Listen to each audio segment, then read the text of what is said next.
Friends, in this video I am explaining about linear and convergent synthesis. This is very important topic in retrosynthesis concept. First of all, linear synthesis is a synthesis. The target molecule is synthesized through a series of linear transformations. Linear transformations is nothing but steps. Step by step reaction takes place in linear synthesis. The overall percentage of yield in linear synthesis is equals to products of individual yields in the each step. So first of all మనం ఇది ఒక linear సిన్సిస్లా consider చేసుకుంటే కనుక ఈ linear సిన్సిస్లో ఏం జరుగుతుందంటే series of steps అనేవి involve అవుతాయి. సో ఏదైనా మాలిక్యూల్ని మనం ప్రిపేర్ చేయాలంటే కనుక అది మోర్ దెన్ 2 స్టెప్స్లో మనకి మాలిక్యూల్ ప్రిపరేషన్ అనేది జరుగుతుంది. ఈ సెపరేషన్ కోసం ఫస్ట్ ఆఫ్ ఆల్ మనం ఏబి అనే రియాక్టెంట్స్ ఆర్ స్టార్టింగ్ మెటీరియల్స్ని తీసుకున్నాం. సి అనే ప్రొడక్ట్ ఫామ్ అయింది. This is not your final product. So final product this is your final product. I అనేది మనకి ఫైనల్ స్టెప్లో వచ్చిన ఐ అనేది మన ఫైనల్ ప్రొడక్ట్. దీని నుంచి సి వచ్చిందిగా ఫస్ట్ స్టెప్లో, this is first step. Next C అనేది C plus D gives G. This is second step. Next ఈ రెండు కంబైన్ అయ్యి మనకి జీఈ కంబైన్ అయ్యి ఎఫ్ అనేది ఫామ్ అవుతుంది. అలా మనకి డిఫరెంట్గా 5 స్టెప్స్లో రియాక్షన్ ఇన్వాల్వ్ అయ్యి finally we get target molecule. ఈ ఓవరాల్ ఈల్డ్ కాలిక్యులేట్ చేస్తే కనుక ఫస్ట్ స్టెప్లో A plus B gives rise to C అని చెప్పుకున్నాం కదా. ఈ ఏ ప్లస్ బి రావడం కోసం మీరు ఇలానే వేయాల్సిన అవసరం అయితే లేదు. సిరీస్ కావాలంటే మీరు సిరీస్ ఇక్కడితో స్టాప్ చేయొచ్చు, లేకపోతే ఇక్కడితో స్టాప్ చేయొచ్చు. కానీ ఏంటంటే మీకు ఇది ఒక linear, that is straight line ప్యాటర్న్లో సిన్థసిస్ జరుగుతుంది అని చెప్పడం కోసం ఇంత రియాక్షన్ని ఇన్వాల్వ్ చేసాం. So first of all overall calculate చేసినప్పుడు దీనిలో 90% ఆఫ్ ఈల్డ్ వచ్చింది. నెక్స్ట్ ఈ స్టెప్లో 90% ఆఫ్ ఈల్డ్ వచ్చింది. ఈ స్టెప్లో 90% ఆఫ్ ఈల్డ్ వచ్చింది. ఫోర్త్ స్టెప్లో కూడా 90% ఆఫ్ ఈల్డ్ వచ్చింది. Suppose we imagine 90% of yield వచ్చింది. ఈ స్టెప్లో కూడా 90% ఆఫ్ ఈల్డ్ వచ్చింది. Overall yield in this final product is individual స్టెప్స్లో వచ్చిన పర్సంటేజ్ ఆఫ్ ఈల్డ్ని ప్రొడక్ట్ చేయాలి. ఓకే, ప్రొడక్ట్ చేసిన ఫస్ట్ స్టెప్లో 90%, second step 90%, third step 90%, fourth step 90%, fifth step 90%. ఓవరాల్గా we get 59% of the yield in linear synthesis. Okay, ఈ linear సిన్థసిస్లో ఇంకా ఏం జరుగుతుందంటే ఓవరాల్ ఈల్డ్ అనేది మనకి డ్రాప్ అవుతుందని చెప్పచ్చు ఫైనల్గా చెప్తే కనుక ఈచ్ స్టెప్లో. ఎందుకంటే ఈ స్టెప్లో కంపేర్ చేస్తే ఫస్ట్ స్టెప్లో 10% డ్రాప్ అయింది ఈల్డ్ అనేది, సెకండ్ స్టెప్లో 10%, థర్డ్ స్టెప్లో 10%, ఫోర్త్ స్టెప్లో 10%, ఫిఫ్త్ స్టెప్లో 10%. ఫైనల్గా మనకు వచ్చేసరికి ఎంత లాస్ అయ్యింది? 49% ఈల్డ్ అనేది లాస్ అయింది. So in linear synthesis overall yield quickly drops with each step అని చెప్పచ్చు ఫైనల్గా. సో ఫైనల్గా మనకి ఈ linear synthesis is not a convenient synthesis to get target molecule. ఎందుకంటే ఓవరాల్ ఈల్డ్ అనేది డ్రాప్ అవుతుంది కదా. సిన్థసిస్లో మన మేజర్ ఏంటి? To get more yield. Major yield ఏ స్టెప్స్లో ఏ మెకానిజమ్స్లో అయితే వస్తుందో ఆ మెకానిజమ్స్నే కదా మనం ఫాలో అవుతాం. సో లీనియర్ సిన్థసిస్ని ఎక్కువగా ఫాలో అవ్వము. దీనికి కన్వీనియంట్గా నెక్స్ట్ వచ్చిన సిన్థసిస్నే మనం కన్వర్జెంట్ సిన్థసిస్ అని చెప్తాం. మీకు ఆల్రెడీ మ్యాథమెటిక్స్లో ఉంటుంది లీనియర్, కన్వర్జెంట్. అలానే లీనియర్ మీన్స్ స్ట్రైట్ లైన్ అని, కన్వర్జెంట్ అంటే స్టెప్స్ అనేవి కొంచెం చేంజ్ అవుతాయి. ఎలా చేంజ్ అవుతాయో చూద్దాం. ఈ కన్వర్జెంట్ సిన్థసిస్ వచ్చేసరికి మనం ఏం చెప్పొచ్చు అంటే key fragments of the target molecules are synthesized separately or independently. ఇక్కడ మనకి కంపేర్ చేస్తే లీనియర్ సిన్థసిస్లో ఇది సిరీస్లో జరగదు, ఇండిపెండెంట్గా ఒక 3 or 4 స్టెప్స్ జరుగుతాయి. ఫైనల్గా మనకి 2 or 3 or 4 స్టెప్స్ని కంబైన్ చేసేస్తాం. ఓకేనా. సో ఎటువంటి కాంప్లెక్స్ టార్గెట్ మాలిక్యూల్ అయినా కానీ మనం సింపుల్గా 2 హాఫ్స్లో డివైడ్ చేస్తాం. ఆ 2 హాఫ్స్ని సపరేట్గా సపోజ్ ఆ 2 హాఫ్స్ 1 ఈజ్ ఏ 1 ఈజ్ బి అనుకున్నాం అనుకోండి, సపరేట్గా ఏని ప్రిపేర్ చేస్తాం. అంటే ఎన్ని ఫ్రాగ్మెంట్స్, ఇంకా ఎన్ని పాసిబుల్ ఫ్రాగ్మెంట్స్ చేయొచ్చో అన్ని ఫ్రాగ్మెంట్స్ ఏం చేస్తాం. అలానే బీని కూడా ఎన్ని ఫ్రాగ్మెంటేషన్స్ వీలైతే అన్ని ఫ్రాగ్మెంటేషన్స్ బీని కూడా చేస్తాం. సో ఫైనల్ స్టెప్లో ఏం చేస్తామంటే combine A and B separately, we get final product. Okay, first A prepare చేస్తాం, నెక్స్ట్ బి ప్రిపేర్ చేస్తాం, ఫైనల్గా రెండు కలిపి మనం కంబైన్ చేసి ఫైనల్ ప్రోడక్ట్ని గెట్ ఇన్ చేస్తాం. అదే లీనియర్ అయితే కనుక ఏలో ఫ్రాగ్మెంట్స్ ఏమున్నాయో అవన్నీ 1 by 1 యాడ్ చేసుకుంటా ఏకి వస్తాం. నెక్స్ట్ ఏకే మనం బీలో ఉన్న ఫ్రాగ్మెంట్స్ని కూడా యాడ్ చేస్తాం. కానీ కన్వర్జెన్స్ సెన్సెస్లో ఏని సపరేట్గా సెన్సెస్ చేస్తాం, బీని సపరేట్గా సెన్సెస్ చేస్తాం, ఫైనల్గా రెండు కంబైన్ చేస్తాం. సో ఇక్కడ మనకి డ్రాప్ అవుట్ ఆఫ్ ఫీల్డ్ అనేది ఏమొస్తుంది, కంపేర్ టు లీనియర్ సెన్సెస్ ఈ కన్వర్జెన్స్ సెన్సెస్లో ఎక్కువగా వస్తుంది. ఎందుకంటే మనం సిరీస్లో చేయట్లేదు కదా, ఏబి సపరేట్గా ప్రిపేర్ చేసుకుంటున్నాం కదా, అక్కడ ఈల్డ్ అనేది మనకి తగ్గే ఛాన్సెస్ అయితే కంపేర్ టు లీనియర్ సెన్సెస్ ఈ కన్వర్జెన్స్ సెన్సెస్లో చాలా తక్కువ. సో ఈ కన్వర్జెన్స్ సెన్సెస్ మనకి మేజర్గా ఎలా జరుగుతుందని చెప్పుకోవచ్చు. ఏ ప్లస్ బిని కంబైన్ చేసాం, ఫస్ట్ స్టెప్లో సి వచ్చింది, సికి డి యాడ్ చేసాం, జీ వచ్చింది. సో అక్కడితో మనం జీని సపరేట్గా పక్కన పెట్టుకున్నాం ప్రిపేర్ చేసుకొని. నెక్స్ట్ ఈ ఎఫ్ రెండు కంబైన్ చేసాం, ఈ ఎఫ్ కంబైన్ చేస్తే హెచ్ వచ్చింది. సో హెచ్ అనేది ఒక స్టార్టింగ్ మెటీరియల్, అలానే జీ అనేది ఒక స్టార్టింగ్ మెటీరియల్. ఈ రెండింటిని కంబైన్ చేస్తే మనకి జీహెచ్ని కంబైన్ చేస్తే ఫైనల్లీ వీ గెట్ ఐ. మనకి లాస్ట్ లీనియర్ సెన్సెస్లో ఎలా అయితే జీహెచ్ఐ వచ్చిందో ఇక్కడ కూడా మనకి జీహెచ్ఐఏ ఫైనల్ టార్గెట్ మాలిక్యూల్. కానీ ఇక్కడ ఎన్ని స్టెప్స్లో జరిగింది, 4 స్టెప్స్లో జరిగింది. కానీ లీనియర్ సెన్సెస్లో అయితే ఎన్ని స్టెప్స్లో జరిగింది, 5 స్టెప్స్లో జరిగింది. సో ఒక స్టెప్ అనేది మనకు కలిసి వచ్చింది కదా, అలా మీరు కావాలంటే 3 స్టెప్స్లో కూడా చేయొచ్చు ఈ రియాక్షన్ని. సో సేమ్ ఓవరాల్ నీళ్ళు వచ్చేసరికి మనం ఫైనల్గా లీనియర్ సెన్సెస్లో ఎలా కాలిక్యులేట్ చేసామో ప్రొడక్ట్ ఆఫ్ ఇండివిజువల్ ఈల్డ్స్ని ఇక్కడ కూడా అంతే. కానీ ఇక్కడ 4 స్టెప్స్ రావడం వల్ల మీకు 65% అంటే percentage of yield compare to linear synthesis increase అయింది కదా. So convergence synthesis is a shorter and steps కూడా డిక్రీజ్ అయ్యాయి కదా, 4 స్టెప్స్లోనే మనకి ఫైనల్ ప్రోడక్ట్ అనేది టార్గెట్ మాలిక్యూల్ అనేది అచీవ్ చేస్తాం మనం. So convergence synthesis is a shorter and more efficient synthesis compared to linear synthesis. In this convergent synthesis also we get higher overall yield compared to linear synthesis. Okay, next ఈ linear సెన్సెస్తో compare చేస్తే కనుక convergence synthesis అనేది portions of target molecules అనేవి సెపరేట్గా మనం ఇండిపెండెంట్గా prepare చేస్తాం. అంటే ఇదొక టార్గెట్ మాలిక్యూల్, ఇదొక టార్గెట్ మాలిక్యూల్, రెండు కంబైన్ చేసి మనం ఫైనల్గా టార్గెట్ మాలిక్యూల్ని ప్రిపేర్ చేసాం. Separate and independent target molecules are we prepared and combine them that target molecule, finally we get final target molecule. Okay, మనం కన్వర్జెన్స్ సెన్సెస్లో ఆ ప్యాటర్న్ని అబ్జర్వ్ చేస్తాం.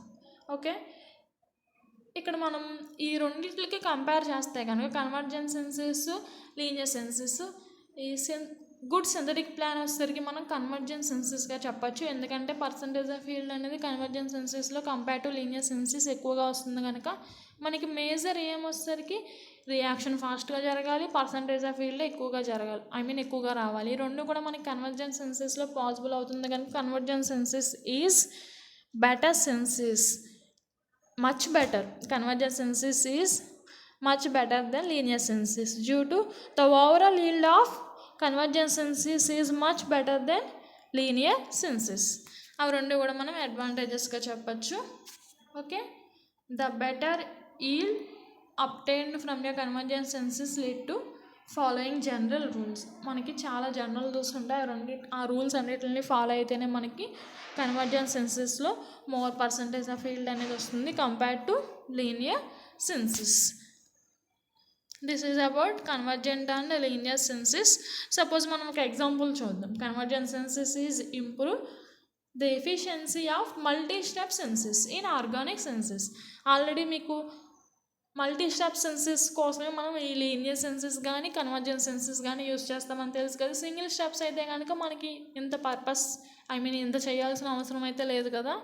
సో మల్టీ స్టెప్ సెన్సెస్ ఏవైతే ఉన్నాయో వాటి కోసమే మనం ఈ కన్వర్జెన్స్ సెన్సెస్ని కానీ లీనియర్ సెన్సెస్ని కానీ యూస్ చేస్తాం. By using this convergence synthesis percentage of yield in multi step reactions improved. Okay, దీనికోసం మనం ఫర్ ఎగ్జాంపుల్ ఆల్ఫా బిస్ ఎబోలిన్ అనే ఎగ్జాంపుల్ని తీసుకున్నాం. దానిలో కన్వర్జెన్స్ సెన్సెస్లో ఈల్డ్ ఎలా వస్తుంది, అలానే లీనియర్ సెన్సెస్లో ఈల్డ్ ఎలా వస్తుందో అబ్జర్వ్ చేద్దాం. First of all this is analysis. This is the final structure of alpha బిస్ ఎబోలిన్. ఓకే, ఆల్ఫా బిస్ ఎబోలిన్ తీసుకున్నాం. This is the target molecule in this example. ఈ టార్గెట్ మాలిక్యూల్కి మనం సీసీ డిస్కనెక్షన్ చేసాం. సీసీ డిస్కనెక్షన్ చేస్తే బ్యాక్ మనకి ఈ టైప్ ఆఫ్ ఏబి 2 పార్ట్స్ కింద సెపరేట్ అయింది. ఇవి సింథటిక్ ఈక్వలెన్స్ అమ్మ, సింథాన్స్ కాదు. సింథాన్స్ అనేవి మనకి ఎలా ఫామ్ అవుతాయి, synthons positive or negative ions form అవుతాయి. ఆ పాజిటివ్ ఆర్ నెగిటివ్ అయాన్స్కి ఇనీషియల్స్ స్టార్టింగ్ మెటీరియల్స్ ఏమున్నాయో వాటిని తీసుకున్నాం మనం. These are synthons for this, these are synthetic equivalence for this synthons formed in this target molecule. ఈ టార్గెట్ మాలిక్యూల్లో సింథాన్స్ ఏవైతే ఫామ్ అవుతాయో వాటి యొక్క సింథటిక్ ఈక్వలెన్స్ ఈ రెండింటిని చెప్పచ్చు, ఏ అండ్ బి. మనం బ్యాక్ సైడ్ నుంచి ఈ రెండింటిని కంబైన్ చేయాలంటే కనుక విట్టిగ్ రియాక్షన్ చేయాలి. ఓకే, విట్టిగ్ రియాక్షన్ చేస్తే కనుక మనకి టార్గెట్ మాలిక్యూల్ ఫార్మేషన్ అనేది జరుగుతుంది. ఫస్ట్ అనాలిసిస్ అది. టార్గెట్ మాలిక్యూల్ని 2 పార్ట్స్ కింద సెపరేట్ చేసాం బై యూజింగ్ బ్రేక్ చేసాం. 2 టార్గెట్ మాలిక్యూల్ని 2 హాఫ్ కింద బ్రేక్ చేసాం. ఆల్రెడీ చెప్పుకున్నాం కదా, డిస్కనెక్షన్స్ చేసినప్పుడు కన్వర్జెన్స్ సెన్సెస్లో కానీ లీనియర్ సెన్సెస్లో కానీ ముందు టార్గెట్ మాలిక్యూల్ని ఈక్వల్ హాఫ్ కింద బ్రేక్ చేయాలి, డిస్కనెక్ట్ చేయాలి. ఇక్కడ మనం సీసీ డిస్కనెక్షన్ ద్వారా ఏబి 2 పార్ట్స్గా వీటిని టార్గెట్ మాలిక్యూల్ని బ్రేక్ చేసాం. ఫస్ట్ దీన్ని ఏ దీన్ని బి అనుకున్నాం అనుకోండి. సపోజ్ ఎనాలిసిస్ 2 ఎనాలిసిస్ 3 కింద చెప్పుకుందాం వీటిని. ఫస్ట్ ఎనాలిసిస్ 2 ఏని కన్సిడర్ చేసుకుందాం. దీనిలో ఇప్పుడు మనం 1-3 డిస్కనెక్షన్స్ చేసాం అనుకోండి. 1-3 డిస్కనెక్షన్, ఈ పార్ట్ డిస్కనెక్ట్ చేసాం, నెక్స్ట్ ఈ బాండ్ కూడా బ్రేక్ చేసాం. 1-3 డిస్కనెక్షన్స్ చేస్తే వీ గెట్ డైయిన్ అండ్ డైనోఫైల్. మనం ఈ రెండింటిని యాడ్ చేస్తే ఇది వస్తుంది కదా సెన్సిస్ చేసినప్పుడు. ఇన్ సెన్సిస్ ఇది అనాలిసిస్ కదా. Synthesis is a reverse to analysis. Analysis is a reverse to synthesis కదా. రెట్రోసిన్సిస్ ఈజ్ నథింగ్ బట్ అనాలిసిస్. ఇప్పుడు మనం సెన్సిస్ చేయాలంటే డీల్స్ ఆర్డర్ రియాక్షన్ అని చెప్తాం. దీన్ని diene plus dienophile and reaction in presence of heat to get Diels Alder adduct. This is one of the Diels Alder adduct. Analysis 2 అది. Next analysis 3 అంటే బీని తీసుకున్నాం. దీన్ని తీసుకున్నాం. సిపి అంటే ఫాస్ఫరస్ కార్బన్ బాండ్ని బ్రేక్ చేసాం, డిస్కనెక్ట్ చేసాం. We get these 2 are synthetic equivalence for synthons formed in this target molecule. ఇక్కడ మనకి అనాలిసిస్ 2, 3 ఇవి 2 వచ్చాయి కదా. ఇవే మనకి basic readily available laboratory materials. వీటి నుంచి మనం సెన్సిస్లో ఏం చేయొచ్చు, ఇవి 2 ప్రిపేర్ చేయొచ్చు. ఫైనల్గా కన్వర్జెన్స్ సెన్సిస్ అంటే ఇది కంబైన్ చేస్తే we get target molecule. Convergence synthesis ద్వారా ఫస్ట్ మనం సెన్సిస్ చేస్తున్నాం. సో కన్వర్జెన్స్ సెన్సిస్లో కాంపౌండ్ ఏని ఎలా ప్రిపేర్ చేస్తామమ్మా. Compound A prepared from these 2 diene plus dienophile and reaction in presence of heat, that is Diels Alder reaction. Diels Alder reaction జరిగితే అది కూడా a type of Diels Alder a type of pericyclic reaction అని చెప్పచ్చు. 4+2π 4π2π సైక్లో addition reaction జరిగితే కనుక deals Alder reaction అని చెప్తాం. దీనిలో ఇన్ ప్రజెన్స్ ఆఫ్ హీట్ జరుగుతుంది ఈ Diels Alder reaction. So it is a thermal reaction.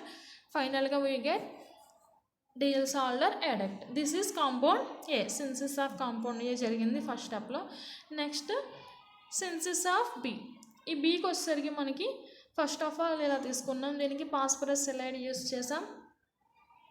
పాస్పిన్ use చేసాం. పాస్పిన్ యూస్ చేసినప్పుడు ఈ కేసులో మనకి ఫాస్ఫరస్ ఇలైడ్ అనేది ఫామ్ అయింది. ఓకేనా, ఫాస్ఫరస్ ఇలైడ్. ఎందుకు ఇలైడ్ అంటున్నామంటే దేర్ ఈజ్ ఏ 2 చార్జ్ ఇలా ఫామ్ అయింది అనుకున్నాం. ఇక్కడ ఇలా ఫామ్ అయింది అనుకో, నెగిటివ్ చార్జ్ ఈ కార్బన్ దగ్గర, ఫాస్ఫరస్ దగ్గర positive charge. This is called ylide. Phosphorus ylide అనేది ఫామ్ అయింది. This is B. This is B. Final synthesis ఏంటి? Compound A and combine with compound B. This is Wittig reaction అని చెప్పొచ్చమ్మా. Carbonyl compound on reaction with phosphorus halide, okay, to get alkene, to get alkene as a major product. ఇక్కడ మనకి carbonyl compound తీసుకున్నాం, అలానే ketone తీసుకున్నాం, అలానే phosphorus halide తీసుకున్నాం. ఈ రెండు మనం డైరెక్ట్గా ఏం చెప్పచ్చు? PPH3 డబుల్ బాండ్ ఓ కింద ఎలిమినేట్ అయిపోతుంది కదా, ఇంటర్మీడియట్ ఇలా ఫామ్ అయింది. ఆ ఇంటర్మీడియట్ అనేది ఫైనల్గా మనకి టార్గెట్ మాలిక్యూల్గా ఈ కన్సిడర్డ్ మెకానిజంని బ్రేక్ చేస్తే కనుక టార్గెట్ మాలిక్యూల్గా బ్రేక్ అయింది. సో ఫస్ట్ స్టెప్లో మనం ఎనాలిసిస్ 1 ద్వారా ఏబీని డివైడ్ చేసాం. నెక్స్ట్ ఎనాలిసిస్ 2లో వాటి యొక్క సింథటిక్ ఈక్వివలెన్స్ ఏంటో స్టార్టింగ్ మెటీరియల్స్ ఐడెంటిఫై చేసాం. నెక్స్ట్ ఎనాలిసిస్ 3లో కాంపౌండ్ బి యొక్క స్టార్టింగ్ మెటీరియల్స్ అనాలిసిస్ చేసాం.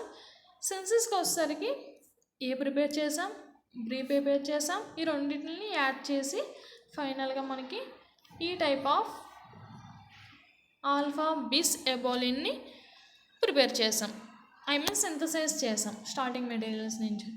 సో ఇక్కడ మనకి ఫైనల్గా కనుక సిసి సింగిల్ బాండ్ అనేది ఫామ్ అయింది, సిసి డబుల్ బాండ్ అనేది ఫామ్ అయింది. సిసి డబల్ బాండ్ అనేది ఫామ్ అయింది. సో ఫైనల్ కేసులో మనం ఏబి రియాక్షన్లో ఏమని చెప్పచ్చు అంటే విట్టిగ్ రియాక్షన్ జరిగింది అని చెప్పచ్చు. విట్టిగ్ రియాక్షన్ జరిగి ఇక్కడ మనకి డబల్ బాండ్ అనేది ఫామ్ అవుతుంది. ఈ రింగ్ అటాచ్మెంట్కి ఈ పొజిషన్లో డబల్ బాండ్ ఫామ్ అయ్యి ఈ రింగ్ వచ్చి ఇక్కడ అటాక్ అవుతుంది. ఈ కార్బన్ ఏదైతే ఉందో అది వచ్చి ఇక్కడ అటాక్ అవుతుంది. Finally we get target molecule. Okay, ఇదంతా కూడా మనం ఏమని చెప్పాం? కన్వర్జెన్స్ సెన్సెస్ అని చెప్పాం. అదే లీనియర్ సెన్సెస్లో చేసామనుకోండి, సపోజ్ సేమ్ రియాక్షన్ ఈ linear synthesis or convergence synthesis మనకి అనాలిసిస్ అనేది సేమ్, అంటే మనం యూస్ చేయాల్సిన స్టార్టింగ్ మెటీరియల్స్ అనేవి సేమ్ అనాలిసిస్ చేస్తాం కనుక స్టార్టింగ్ మెటీరియల్స్ ఆ కేసులోనే ఈ కేసులోనూ same. So first of all ఈ రెండింటిని స్టార్టింగ్ మెటీరియల్స్గా తీసుకుంటాం, ఇది వస్తుంది. దీనికి ఇప్పుడు ఏమి యాడ్ చేస్తాం? దీనిలో వచ్చిన స్టార్టింగ్ మెటీరియల్స్ని యాడ్ చేస్తాం. ఫైనల్గా మనకి ఇలా ఏ వచ్చింది కదమ్మా, ఏకి బీలో ఉన్న స్టార్టింగ్ మెటీరియల్ని బీని ప్రిపేర్ చేయడానికి యూస్ చేసిన స్టార్టింగ్ మెటీరియల్ని యూస్ చేస్తాం. ఈ రెండు కంబైన్ అయ్యి మనకి టార్గెట్ మాలిక్యూల్ అని వస్తుంది. సో ఈ రెండు యాడ్ చేసినప్పుడు మనకి ఒక 90% ఆఫ్ ఫీల్డ్ వచ్చింది అనుకోండి. నెక్స్ట్ ఈ రెండు యాడ్ చేసినప్పుడు మనకి పర్సంటేజ్ ఆఫ్ ఫీల్డ్ అనేది మళ్ళీ అగైన్ ఒక 90 వచ్చింది. So overall percentage of field వచ్చేసరికి ఏమొస్తుంది? మనకి రెండు స్టెప్స్లో పర్సంటేజ్ ఆఫ్ ఫీల్డ్ అనేది 10% డ్రాప్ అయింది, 10% డ్రాప్ అయింది. సో ఓవరాల్ ఫీల్డ్ వచ్చేసరికి కంపేర్ టు లీనియర్ సెన్సెస్ తగ్గిపోతుంది. Compare to convergent synthesis linear సెన్సెస్లో ఈల్డ్ తగ్గిపోతుంది. అదే ఈ సెన్సెస్ చూస్తే కనుక ఫైనల్గా మనం దీన్ని ప్రిపేర్ చేసాం, ఈ రెండింటి నుంచి దీన్ని ప్రిపేర్ చేస్తున్నాం కనుక సింగిల్ స్టెప్లో రియాక్షన్ జరుగుతుంది కనుక we get 90% of the year. అదే లాస్ట్ కేసులో అయితే కనుక మనం ఈ కేసులో కనుక చూస్తే 81% ఆఫ్ ఫీల్డ్ వస్తుంది. ఎందుకు 81 అని చెప్తున్నాం అంటే ఫస్ట్ స్టెప్లో 90 సేమ్ ఇందాక కాలిక్యులేట్ చేసాం కదా, అలానే కాలిక్యులేట్ చేస్తే 90/100 × 90/100. సో ఫైనల్గా మనకి 81% ఆఫ్ ఫీల్డ్ వచ్చింది. అదే ఇది తీసుకుంటే కనుక మీకు సింగిల్ స్టెప్లో రియాక్షన్ జరిగింది కనుక we get suppose 90% of yield. అంటే పర్సంటేజ్ ఆఫ్ ఈల్డ్ యొక్క రేషియో మనం అబ్జర్వ్ చేస్తే కనుక కన్వర్జెంట్ సెన్సెస్లో చూస్తే 90% ఉంది, అందులో లీనియర్ సెన్సెస్లో చూస్తే 81% ఉంది. సో పర్సంటేజ్ ఆఫ్ ఫీల్డ్ ఏది ఎక్కువగా వస్తే ఆ ప్రాసెస్నే కదా మనం సెన్సెస్లో ఫాలో అవుతాం. So convergent synthesis is a better synthesis over linear synthesis. మీకు ఎగ్జామ్లో లీనియర్ సెన్సెస్ రాయమని డిఫరెంట్ ఎగ్జాంపుల్స్ రాయమంటే కనుక మీరు ఇలా 1 or 2 ఎగ్జాంపుల్స్లో ఎక్స్ప్లెయిన్ చేస్తే సరిపోతుందమ్మా. This is about linear and convergent synthesis. Thank you.